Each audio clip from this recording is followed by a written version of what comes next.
একদিন একটা ক্ষুধার্ত কাক উড়ে যেতে যেতে দেখতে পেল কিছু মানুষ খোলা আকাশের নিচে পিকনিক করছে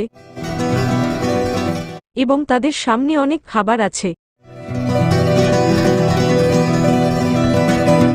কাক হঠাৎ করে সেখান থেকে এক টুকরো মাংস চুরি করে নিল। তারপর সে উড়তে উড়তে জঙ্গলে গিয়ে একটা গাছের ডালে বসল। সেই জঙ্গল দিয়ে একটা শিয়াল যাচ্ছিল।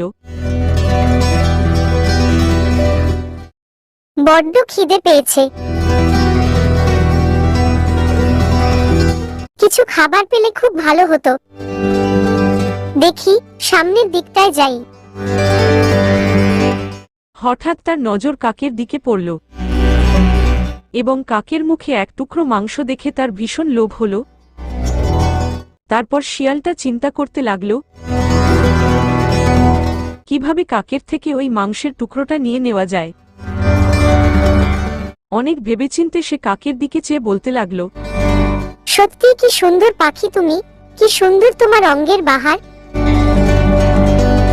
তোমার তো পাখিদের রাজা হবার কথা, আর তোমার কণ্ঠস্বর যদি তোমার চেহারার মতো সুন্দর হয়, মধুর হয়, তবে তো আর কোনো কথাই নেই। কিন্তু হায়, তুমি তো আবার অন্য পাখিদের মতো গান গাইতে পারো না। শিয়ালের মিষ্টি কথায় কাক আর চুপ করে বসে থাকতে পারল না। কাক তখনই মহানন্দে কা কা করে গান করতে লাগল, আর অমনি মাংসের টুকরোটা তার মুখ থেকে নিচে পড়ে গেল, আর শিয়াল অমনি মাংসের টুকরোটা মুখে নিয়ে পালিয়ে গেল।